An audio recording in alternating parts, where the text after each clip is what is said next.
he came in town with 24,000 students. Now these students weren't regular students. These are the people that were part of the Gemara. These are the biggest chachamim in history. These people were giants in every way, shape, or form of Torah. Some of them were so significant they were able to bring back the dead. People that, the smartest sages we have in our generation, if you combine all of them, they weren't like one of these students. That's how big these students are.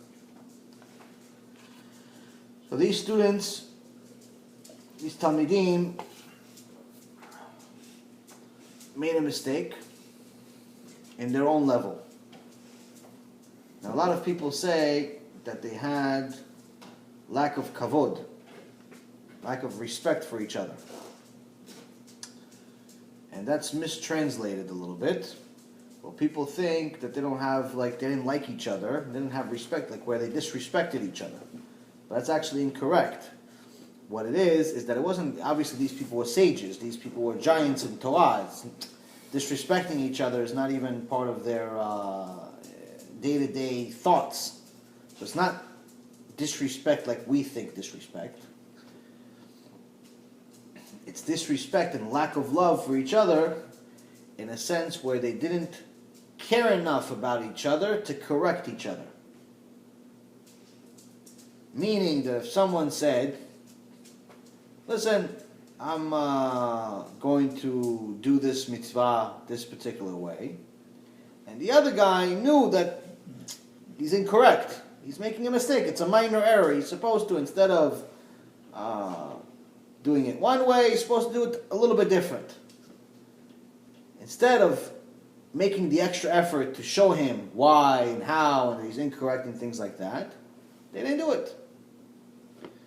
And this is unfortunately very similar to the current generation, where you have many rabbis that are saying, listen, telling people to keep Shabbat, telling people to, it's very, very important for them to keep Shabbat, telling people to keep kosher, meat and dairy, telling people that, the critical parts of Judaism are a necessity. They'll listen, I'm sure they'll find out, and if they want to do it, they'll do it. But to push them, to be a little bit annoying, to put a little pressure on people, no, we want to do it in a nice way. We want to show them the nice parts of the Torah, and if they see so many nice things about the Torah, maybe they'll stop driving on Shabbat to shul. Aside from the fact that we see that system does not work at all, there's maybe a 1% or 0.5% success ratio. Once in a blue moon, you're going to find somebody that drove to shul and now stopped driving to shul, but usually it's not as a result of that shul's effort, but as a result of circumstances that happen somewhere else. But aside from that, what they're doing is exactly our generation's level of why Hashem punished those 24,000 students, and for the next 32 days he killed between 700 to 800 of them per day. So imagine you have the biggest sage in the world, and now you have 24,000 of them. And every day the biggest Gdol Ador dies, and there's 700 of them dying every day.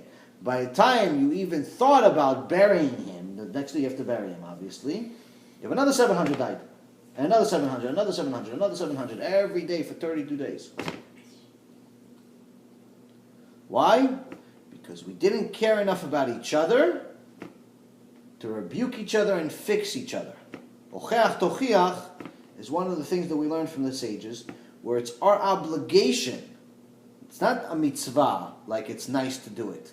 It's our obligation to correct each other, but in a respectful way. So much so that we learn a lot of it in the, some of the things that some of the most important people in history. We know that if they didn't rebuke the nation, if they didn't make people do tshuva, we wouldn't even know who they are. So for example, we go to the top. We go to Moshe Rabbeinu. Moshe Rabbeinu obviously is the prophet of all prophets, the king, highest human being that we've ever had.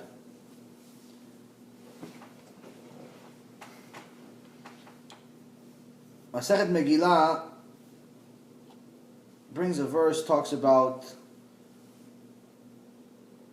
Moshe Rabbeinu, but before it talks about Moshe Rabbeinu, it talks about Batya. Batya was the daughter of Paro,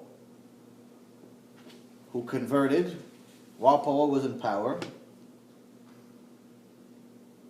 and when she went down to the river, that's when she saw the basket that Moshe Rabbeinu was in, and she raised them. She raised them in the house of Paro. And actually her name, Batya, means daughter of Hashem. Bat means daughter, Ya means Hashem. Hashem gave her that name.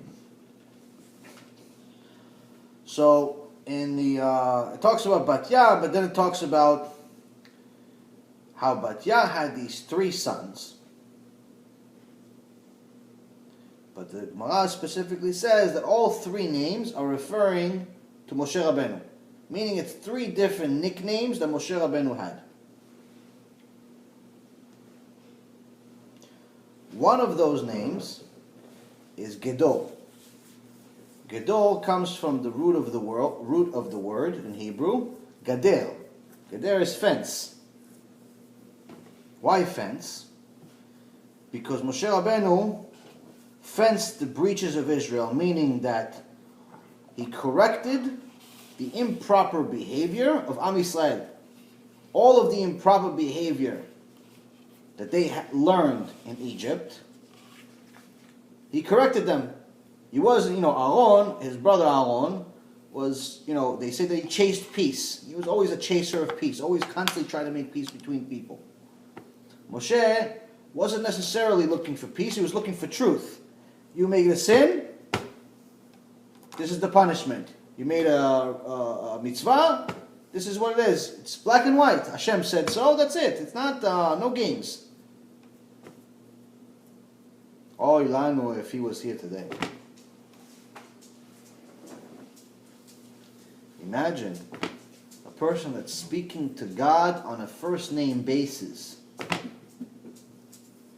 is getting noticed in those days for rebuking the nation. A nation that saw the words of Hashem and Shamayim. A nation that heard the words of Hashem.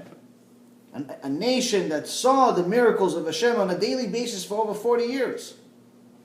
Food coming from Shamayim. This is not normal.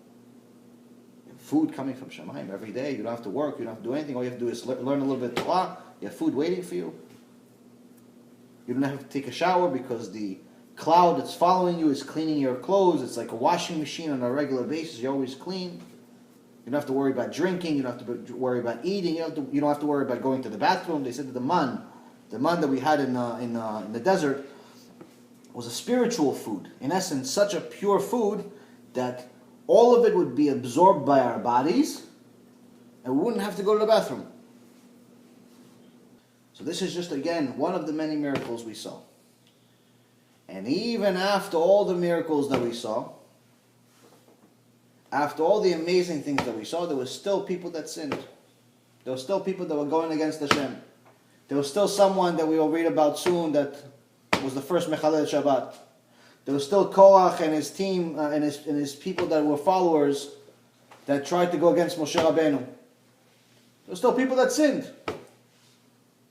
And Moshe Rabbeinu is remembered not only as the leader, but this specific Gemara says that he's mentioned in another book of the Torah in Chronicles, the book of Chronicles 4:18.